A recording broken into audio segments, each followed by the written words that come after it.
Narito tayo ngayon upang matunghayan ang nakakakilig, napaka-sweet at talaga namang sobrang nakakakilig na istorya ni Kalingap Tata at Ate Marcho. Sa pagpapatuloy nga ng ating istorya ay dahil nagkaroon na ng pagkakataon na magkausap si Kalingap Tata at Ate Marcho ng magkaharapan at hindi nasa loob ng tindahan si Ate Marcho ay syempre sinulit na ni Kalingap Tata ang pagkakataon. Kinuwento niya nga na talaga naghintay sila kay Ate Marcho at sinabi niya pa kay Ate Marcho kung sakaling alas 6 pa daw siya ng gabi magising nun ay wala daw problema at aantay niya talaga ito dahil gustong gusto niya makita ang dalaga. Ano kayo? Dumating kami kanina Bad trip si mama. Tapos naabutan namin si mama mo. Tapos tinatanong namin kung saan ka. Sabi ni mama natutulog ka pa daw. Kaya hinintay ka namin. Kahit alas 6 na kami ng gabi. Hintayin pa rin kita. Oh? Makita lang kita sa araw na ito. Sabi lang yan. Oo, totoo. Oh? Kasi ang ano ko talaga, kaya ako pumunta dito, gusto kitang makita ulit. Kita.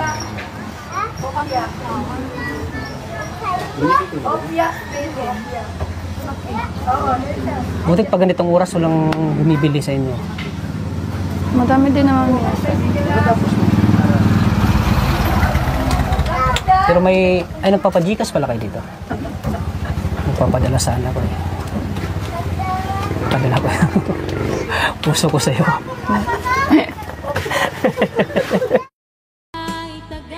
Sa kanila ding pag-uusapan ay talagang nabanggit nga ni Kalingap Tata na kung gusto daw talagang maging mayaman ni Ate Marcho at gusto niyang mabuhay o buhayin ng kanyang sariling pamilya sa hinaharap ay pwede daw siya maging vlogger.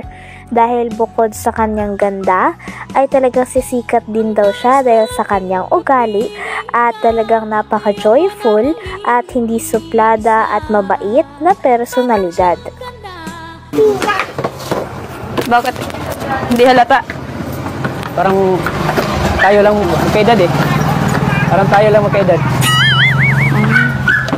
Kasi ano eh, parang matured ka na mag-isip. Matured yung mukha mo eh. Mukha ko? Sorry, Siguro marami kang mga iniisip. Ha? Marami kang mga iniisip. Ano mga iniisip? Paano yumaman? Paano yumaman? Ay, kung Sabay ganun. in terms kung paano mo yumaman, nandito na sa akin. Ay? Mayaman? Ay, ganun. Oo. Wala sa'yo pero nasa akin na. Oh? Kung ano lang, kung in terms sa yaman. Hindi, marami kasi din problems na. Maraming problema. Hindi ko naman kaya nandito. Pero yun ang pangarap mo, gusto mong yumaman. Ma? Yun ang pangarap mo? Eh, mag-vlogger ka na lang. Kung gusto mong yumaman. Hindi naman totally yumaman. Joke lang. Yan tama-tama lang. Yung in the future kung ikaw ay mag-asawa, mabubuhay mo yung Stick.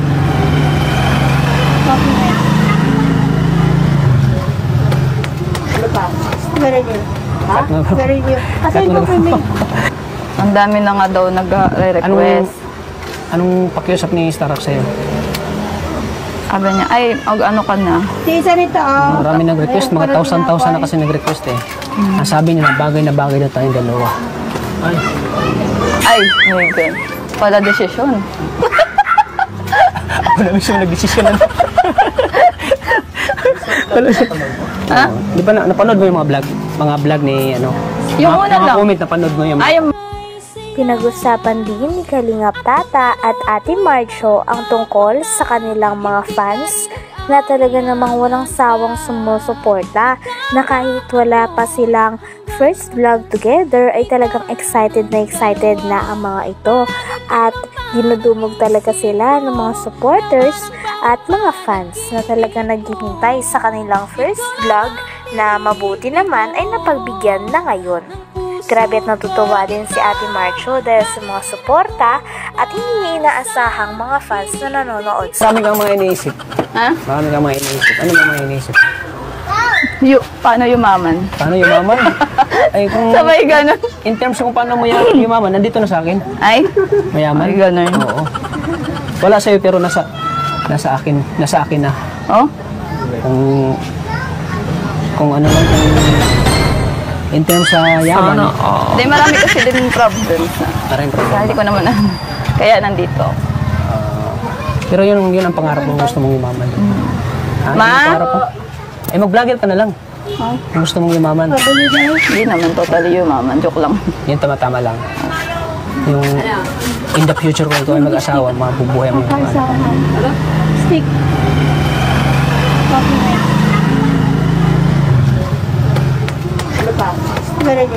Cut mo bro. Cut mo bro. Ang dami na nga daw nag-request. Anong pakiusap ni Starrock sa'yo? Sabi niya, ay, ano ka. Dahil nga ngayon na lumabas na nga si Ate Marjo sa kanyang tindahan, ay mas lalo na talagang natititigan at talagang nabibighani si Kalingap Tata sa kanya. Paulit-ulit ngang binabanggit ni Kalingap Tata na talaga napakaganda ni Ate Marjo at talaga napaka-Pinay beauty nito. Parang ang paulit-ulit nga na nahuhulog si Kalingap Tata kay Ate Marjo. Kaya naman mas tara din kinikilig ang mga manonood sa kanilang dalawa. Pagbabiral sa ganda mo pa naman. Sana. Alam mo, ang dami kong ulit-ulitin ko yung sinasabi ko. Ang daming babae na nakilala ko at nakita ko. Parang sa'yo ko lang nakita yung tunay na kagandahan ng isang babae. Ay. Alam mo kasi yung ano mo, yung mukha mo parang ano, Pinay beauty. Pwede nga pang ano, pwede ka pang model eh. Pwede ka pang model ng close-up. Oo. Pwede ka pang model ng close-up. Kasi pwede ka ng smile, grabe, perfect bro. Kaso hindi close up ang gamit. Ano? Colgate. Magkapareho lang yun. Pareho lang yung ginagamit eh. Iba. Ha? Bakit? Bakit iba? Bakit iba? Ay, makikulgit siya. Oo. Ako makiclose up. Tsaka ano, yung gusto ko yung may triple action. Wow. Yes. Kaya pala ang puti ng ngipin mo. Oh, tingnan nyo ano. Anong ginagamit mong sabon? Sabon. Ano lang, yung nagko-kojik-kojik din naman. Wow, Kojik? Oo. Pareho pala tayo, Kojik. Oh? Kaya lang itong mukha ko. Hindi naniwala, no? Kaya lang itong mukha ko dahil sa stress hindi na umipikto yung ano, Kojik.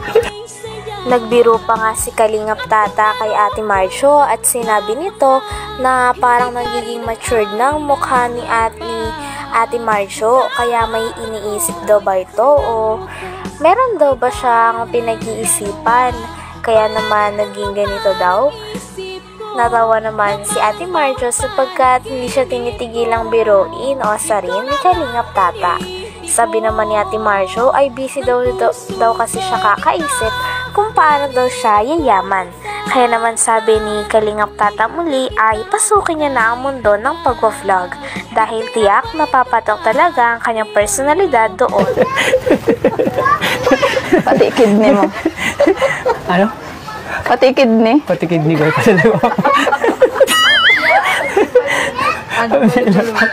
Pati balon-balonan ko. Ibigyan ko itong bata. Kahit pala. Ano pala, ilang taon ka na ngayon? Mag-ano nga. 30. 30. Sa May. Sa May ko. So, 29 ka pala ngayon? Oo. Bakit? Hindi halata. Parang tayo lang magkaedad eh. Parang tayo lang magkaedad. Kasi ano eh, parang matured ka na mag-isip. Matured yung mukha mo eh. Mukha ko? So, my God. Siguro marami kang mga iniisip.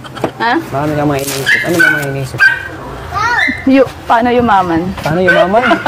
Ay, kung Sabay ganun. in terms kung paano mo yumaman, nandito na sa akin. Ay? Mayaman. Ay, ganun. Oo.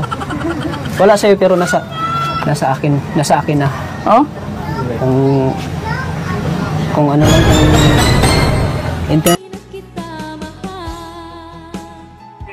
Hanggang dito na lamang muna ang ating nakakakilig, napaka-sweet at talaga namang sobrang pinakainaabangan at napaka-trending na istorya ni Kalingap Tata at Ate Marjo.